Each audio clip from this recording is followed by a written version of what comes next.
विद्यार्थी मित्रों, ધોરણ 9 વિષય ગણિત પ્રકરણ નંબર 7 ત્રિકોણ ભાગ નંબર 4 માં આપનું સ્વાગત છે। વિદ્યાર્થી મિત્રો, આગળના ભાગની અંદર આપણે પહેલા 3 ભાગ જે જોયા એમાં ખાસ કરીને ગઈકાલના ભાગની અંદર ત્રિકોણની એકરૂપતાની અન્ય શરતો આપણે જોઈ હતી।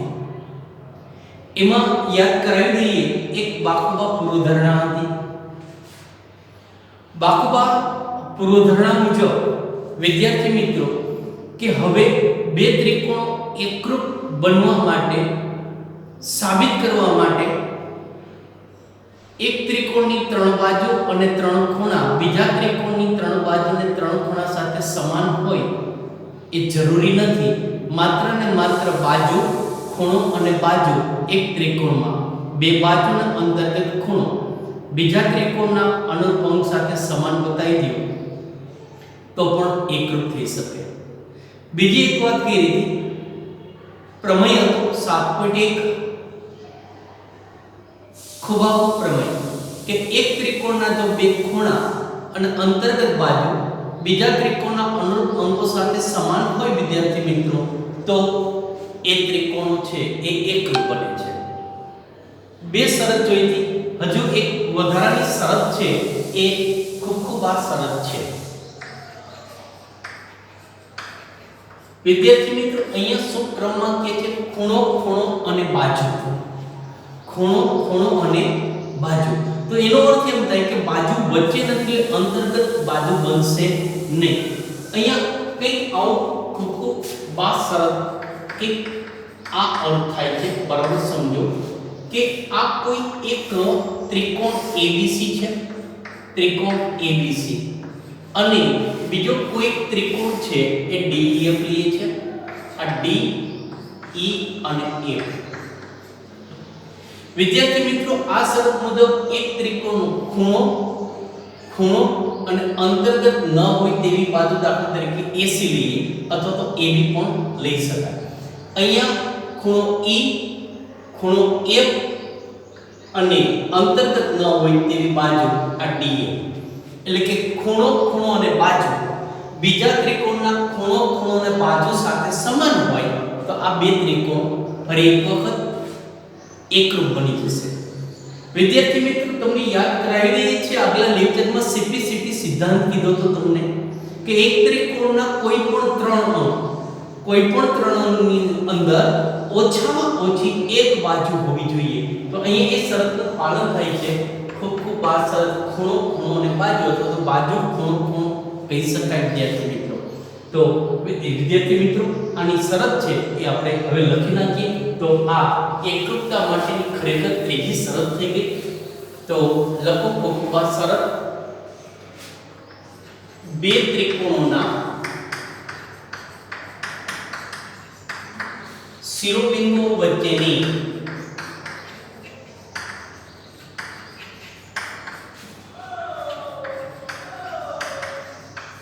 આપેલી સંગતતા માટે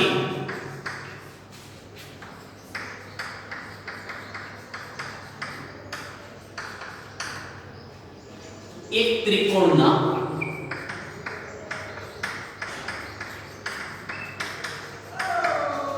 બે ખૂણા અને અંતર્ગત ન હોય, તો બરોબર સાંભળો શબ્દ, અંતર્ગત ન હોય તેવી બાજુ બીજા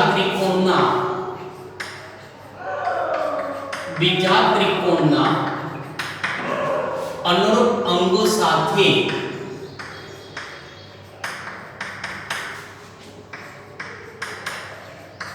સમાન હોય તો તે ત્રિકોણો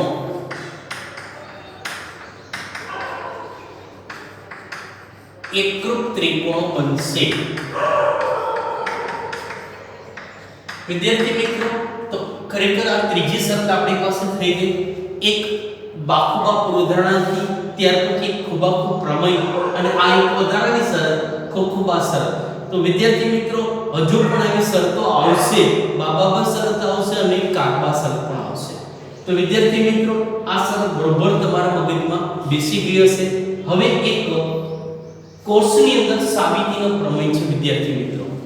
કોર્સની અંદર એક સાબિતીનો પ્રમેય છે જે આપણે આજે સાબિત કરવાનો છે અને પાકો પણ કરવાનો છે. પરીક્ષામાં આ પ્રમેય પૂછી શકાય. તો વિદ્યાર્થી મિત્રો પ્રમેય લખીએ છીએ. હવે આ તમે વ્યાખ્યા લખી નાખી હશે. હવે જુઓ એક પ્રમેય.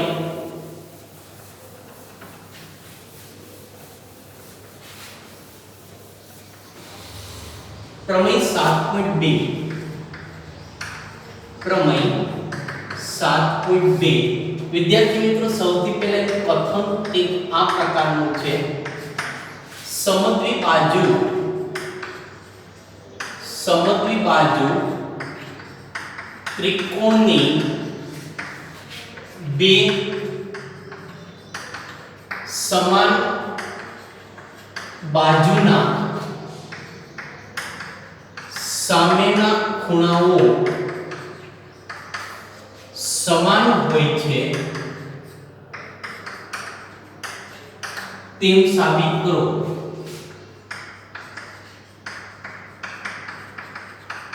વિદ્યાર્થી મિત્રો પરીક્ષામાં પૂછી શકાય એવો અગત્યનો પ્રમેય છે. સૌથી પહેલા કથન લખ્યું છે. તો પરીક્ષાની અંદર તમને આ પ્રકારની રકમ આપેલી હોય, સમદ્વિ બાજુ ત્રિકોણમાં બે સમાન બાજુના સામેના ખૂણાઓ સમાન હોય છે એવું આપણે સાબિત કરવાનું છે. તો વિદ્યાર્થી મિત્રો સૌથી પહેલા સમદ્વિ બાજુ ત્રિકોણ કોને કહેવાય તમને ખબર જ હશે. એટલા માટે આગલા પ્રકરણની અંદર સમદ્વિ બાજુ ત્રિકોણ, સમબાજુ ત્રિકોણ, સમકોણ ત્રિકોણની ચર્ચા થઈ ગઈ છે વિદ્યાર્થી મિત્રો. તમારે પ્રકરણ ચાલી ગયું છે. તો વિદ્યાર્થી મિત્રો સમદ્વિ બાજુ ત્રિકોણ કોને કહેવાય? ફરી એક વખત, જો કોઈ ત્રિકોણની બે બાજુઓ સમાન હોય તો એવા ત્રિકોણને સમદ્વિ બાજુ ત્રિકોણ કહે છે. અહીંયા આપણે સાબિત કરવાની વાત કરીએ છીએ વિદ્યાર્થી મિત્રો. તો અહીંયા સૌથી પહેલા આ આકૃતિ, આ ત્રિકોણ ABC, આ ABC એવો ત્રિકોણ છે વિદ્યાર્થી મિત્રો કે જેમાં AB અને AC આ બંનેના માપ સરખા છે. AB અને AC સમદ્વિ બાજુ ત્રિકોણ કીધો છે. તો અહીંયા રકમમાં આપણે આટલી વસ્તુ કીધું છે કે સમદ્વિ બાજુ ત્રિકોણની બે બાજુ સમાન છે. આ સમદ્વિ બાજુ ત્રિકોણ ABC એમાં AB અને AC સમાન છે. જે રકમમાં આપેલું હોય વિદ્યાર્થી મિત્રો એને પક્ષ તરીકે ઓળખવામાં આવે છે. તો પક્ષ શું બનશે અહીંયા? તો પક્ષની અંદર સમદ્વિ બાજુ ત્રિકોણ ABC માં આપણી પાસે બે બાજુ સરખી છે કે AB બરાબર AC છે. AB અને AC આપેલા છે. હવે તો પછીનું વિધાન છે વિદ્યાર્થી મિત્રો આપણે સાબિત બે સમાન બાજુના સામેના ખૂણાઓ કેવા હોય છે? સમાન હોય છે એવું સાબિત કરવાનું છે. તો બે બાજુ સમાન આપેલી છે. હવે એમની સામેના ખૂણાઓ જે છે વિદ્યાર્થી મિત્રો એ આપણે કેવા સાબિત કરવાના છે? સમાન સાબિત કરવાના છે. તો શરૂઆતમાં તમને સમજાઈ દીધું કે AB નો સામેનો ખૂણો કોણ થાય? તો કે C અને AC બાજુ છે એનો સામેનો ખૂણો કોણ થશે? B થશે. તો આપણે સાબિત કરવાનું છે કે આ B ખૂણો અને C ખૂણો કેવા હોવા જોઈએ? સમાન. તો આપણે જે જવાબ લઈ આવવાનો છે એને સાધ્ય તરીકે ઓળખવાના છે. સાધ્યની અંદર ખૂણો B બરાબર ખૂણો C. ટૂંકમાં વિદ્યાર્થી મિત્રો ભૂમિતિની અંદર પક્ષ અને સાધ્ય એટલે શું? તો કે પક્ષ એટલે કે રકમ અને સાધ્ય એટલે કે આપણે જે જવાબ લઈ આવવાનો છે તે. તો અહીંયા તમને જે આપેલું છે વિદ્યાર્થી મિત્રો, તમને જે વાત આપેલી છે કે સમદ્વિ બાજુ ત્રિકોણ આપેલો છે એટલે કે એની બે બાજુ સરખી છે. આપણે સાબિત કરવાનું છે કે એમની સામેના ખૂણાઓ છે ને વિદ્યાર્થી મિત્રો એ સમાન થાય. તો હવે આની સાબિતી જોઈએ છે વિદ્યાર્થી મિત્રો. આ સાબિતી, તો સાબિતીની અંદર વિદ્યાર્થી મિત્રો એક રચના કરીએ છીએ કે અહીંયા ખૂણો A છે એના દ્વિભાજકની રચના કરીએ. ખૂણા A ના દ્વિભાજક કે ત્રિકોણ ABC માં ખૂણા A નો દ્વિભાજક છે એ BC ને D બિંદુમાં છેદે છે. તો દ્વિભાજક કોને કહેવાય ખબર છે ને? ખૂણાનો દ્વિભાજક. દ્વિભાજક એટલે શું? કે દ્વિભાજક એ કિરણ જ હોઈ શકે અને એ છે એ આપેલ ખૂણાનું બે સમાન ભાગમાં વિભાજન કરે છે. અહીંયા ખૂણો A, આ કિરણ AD છે, આ કિરણ AD, આ કિરણ AD એ ખૂણા A નું દ્વિભાજક છે. એનો અર્થ શું થાય? કે એક ખૂણાનું બે સમાન ભાગમાં વિભાજન કરે છે. એટલે કે આ ખૂણો એટલે કે BA અને D એટલે આટલો ખૂણો અને CAD એટલે આટલો ખૂણો. આ બે ખૂણાના માપ કેવા હોય? હંમેશા સમાન હોય છે. તો સૌથી પહેલા આપણે ખૂણા A ના દ્વિભાજકની રચના કરીએ. તો સાબિતીની શરૂઆત ત્યાંથી જ કરજો કે ત્રિકોણ ABC માં ખૂણા A નો દ્વિભાજક BC ને D બિંદુમાં છેદે છે. વિદ્યાર્થી મિત્રો, આના ઉપરથી એક વસ્તુ નક્કી થઈ ગઈ કે ખૂણા A નું દ્વિભાજક છે BC ને D બિંદુમાં છેદે છે. તો આ બે ખૂણા કેવા થઈ ગયા? સરખા. તો લખી શકીએ આપણે ખૂણો BAD આના ઉપરથી કે ખૂણો BAD એટલે આટલો જ ખૂણો અને ખૂણો CAD આ બંને ખૂણા કેવા હોય? સમાન હોય. CA અને D આ બંને ખૂણા સમાન હોય. વિદ્યાર્થી મિત્રો, આને કઈ પરિણામ નંબર 1. હવે જો બરોબર કે BAD અને CAD સરખા થયા. આ બે ત્રિકોણ હવે આપણી પાસે થઈ ગયા. એક ત્રિકોણ ABD અને એક ત્રિકોણ ACD. ABD અને ACD માં કઈ કઈ વસ્તુ સરખી છે આપણે જોતા જઈએ કે હવે ત્રિકોણ ABD અને ત્રિકોણ AC અને D માં કેટલી વસ્તુ સમાન છે જોતા જાઓ. તો કે આ ત્રિકોણ ABD માં AB પહેલા બે અને AC પહેલા બે પક્ષમાં આપ્યું છે. AB બરાબર AC છે. તો કે AB બરાબર AC. કારણની અંદર લખ્યું કે રકમમાં કીધું છે વિદ્યાર્થી મિત્રો, આ ત્રિકોણની AB બાજુ અને આ ત્રિકોણની AC બાજુ સરખી છે એવું કેમાં કીધું છે? પક્ષની અંદર. એટલે કે રકમમાં જ આપણને કહી દેવામાં આવેલું છે. AB અને AC ના માપ કેવા છે? સરખા છે. હવે વિદ્યાર્થી મિત્રો, A સિવાય શું? તો કે BAD આ ત્રિકોણનું અહીં લખેલું છે કે BAD ખૂણો અને CAD ખૂણો સરખો છે. કેના ઉપરથી દર્શાવ્યું? તો કે પરિણામ 1 પરથી. કારણ શું લખશું? કે BAD અને CAD શા માટે સરખા છે? તો કે પરિણામ 1 ઉપરથી. કારણ કે BD છે એ ખૂણા A નો શું છે? દ્વિભાજક છે. એટલે કે આ બે ખૂણાના માપ કેવા છે? સરખા છે. તો જોતા આ બાજુ સાથે સરખી છે. આ ખૂણા સાથે સરખો છે. હવે AD બરાબર AD. આ AB પહેલું છેલ્લું, તો અહીંયા પહેલું છેલ્લું AD થશે. તો AD બરાબર AD. કારણ કે બંનેમાં કોમન બાજુ છે, બેમાં બાજુ સરખી જ છે. તો સરખી બાજુ તો સમાન જ હોય ને. તો કારણને લખીએ કે સમાન બાજુ છે. આ બાજુ કેવી છે? સમાન છે.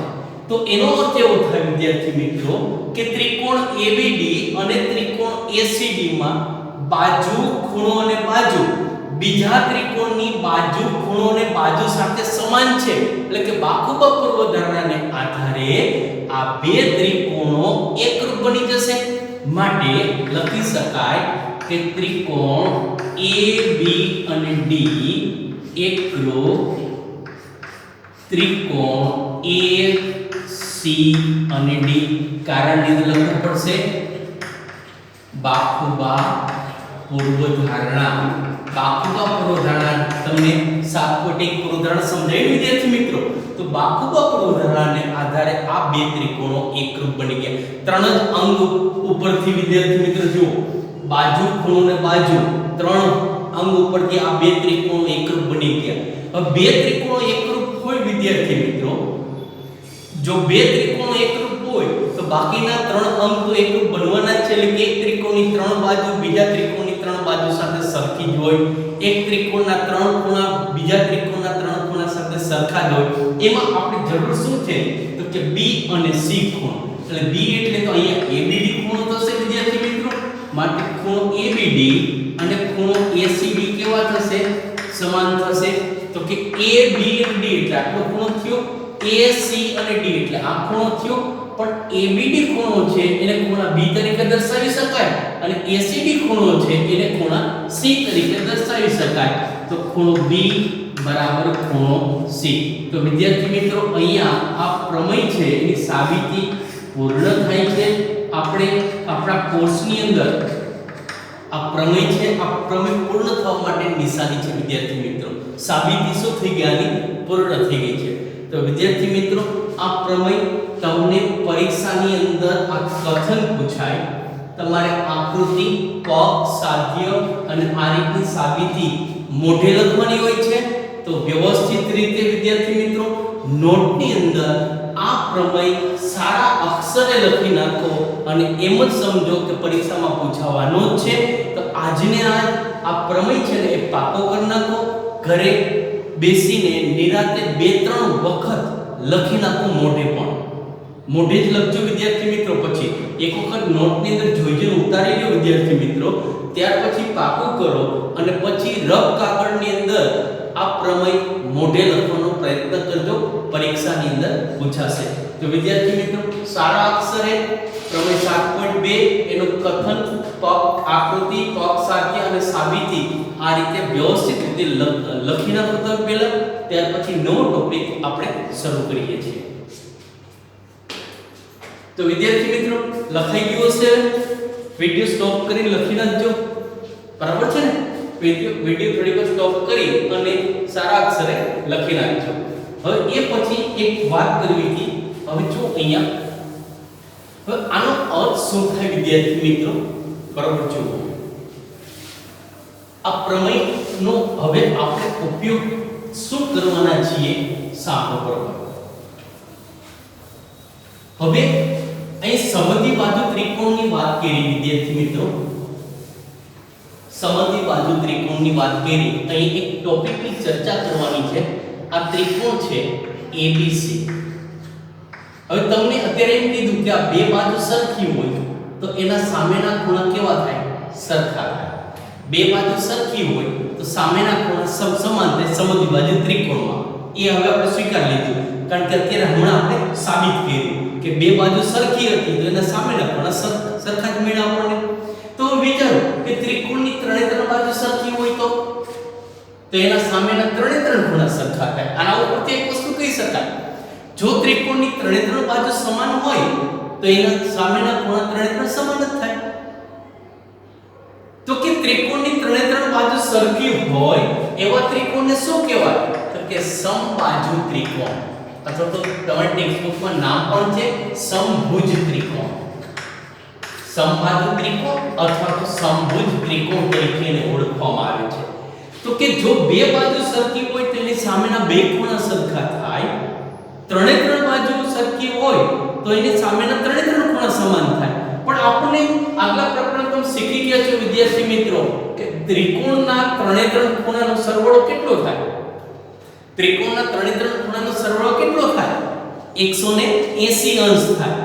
હવે 103 નો સરવાળો 180 અંશ થાય. 3 ખૂણા સમાન છે તો 3 ખૂણાનું માપ કેટલું હોય? તો કે 3 ખૂણાનું માપ 60 અંશ જ મળે, કારણ કે 60 60 અને 60. તો આના ઉપરથી એક પરિણામ બનશે કે સમબાજુ ત્રિકોણના બધા જ ખૂણાઓ 60 અંશના હોય છે. વિદ્યાર્થી મિત્રો એને સમકોણ ત્રિકોણ તરીકે પણ ઓળખી શકાય. તો એક અગત્યનું પરિણામ વિદ્યાર્થી મિત્રો લખી નાખજો નોટની અંદર, અગત્યનું હેડિંગ માનજો, એક અગત્યનું પરિણામ. એક અગત્યનું પરિણામ. સમબાજુ ત્રિકોણના બધા જ ખૂણાઓ 60 અંશના હોય છે. કારણ કે પ્રત્યેક સમબાજુ ત્રિકોણ એ સમકોણ ત્રિકોણ બની શકે છે. સમબાજુ છે, બાજુ સમાન છે, માટે સામેના ખૂણા સમાન થયા. ત્રિકોણના ત્રણે ખૂણાનો સરવાળો 180 અંશ થયો, માટે દરેક ખૂણો કેટલા અંશનો મળશે? 60 અંશનો મળશે. તો વિદ્યાર્થી મિત્રો, આજે તમને ખૂબ આ શરત એક સમજાવી. ત્યાર પછી એક સાબિતીનો પ્રમેય 7.2 વિદ્યાર્થી મિત્રો, સાબિતીનો પ્રમેય અને એક અગત્યનું પરિણામ છે જે સમજવાનું હતું. હવે વિદ્યાર્થી મિત્રો, આપણી પાસે બે શરતો હજુ બાકી છે. એક બાબા પ્રમેય, એક કાકબા પ્રમેય, એની સમજૂતી. ત્યાર પછી અસમતાની જે વાત આવે છે તે અસમતા આધારિત ત્રિકોણ પ્રમેય છે વિદ્યાર્થી મિત્રો, એની ચર્ચા કરશું. અને છેલ્લે થોડા વિદ્યાર્થી મિત્રો, આ દરેક સિદ્ધાંતના આધારે તમને ટૂંકા પ્રશ્નો, વિકલ્પો અથવા તો 2 માર્કના દાખલાઓ ગણવાના છે. તો વિદ્યાર્થી મિત્રો, તમે તૈયાર થઈ જાઓ હવે, કારણ કે એની આપણે હવે શરૂઆત કરવાના છીએ. તો એ પહેલા આ બધું જ વિદ્યાર્થી મિત્રો, આજનો પ્રમેય છે ને એ અગત્યનો છે, કારણ કે પ્રમેય પરીક્ષામાં પૂછાય એવો પ્રમેય છે. અને હવે 70% કોર્સમાં વિદ્યાર્થી મિત્રો આ પ્રકરણના ઘણું બધું દૂર કરી નાખ્યું છે. એક આની પહેલા 7.1 ખૂબ આખો પ્રમેય હતો, મોટો પ્રમેય હતો સાબિતીનો, એ સાબિતીનો પ્રમેય કાઢી નાખવામાં આવ્યો છે. એને બદલે ખૂબ જ નાનો પ્રમેય પસંદ કર્યો છે. એટલે એવું સમજી લેજો કે પરીક્ષામાં પૂછાશે. એટલે આજે વધારાનું નવું કંઈ નથી કરતા હવે, પરંતુ આજે જે પ્રમેય પાકો કરવા માટે તમને આપ્યો છે, આવતીકાલે ફરી એક વખત જ્યારે આપણે મળીએ વિદ્યાર્થી મિત્રો, ત્યારે તમે એ પ્રમેય તમારી મોઢે હોવો જોઈએ. આભાર. આજનું લેક્ચર અહીં પૂર્ણ કરીએ છીએ. જય શ્રી કૃષ્ણ બધા વિદ્યાર્થી મિત્રો.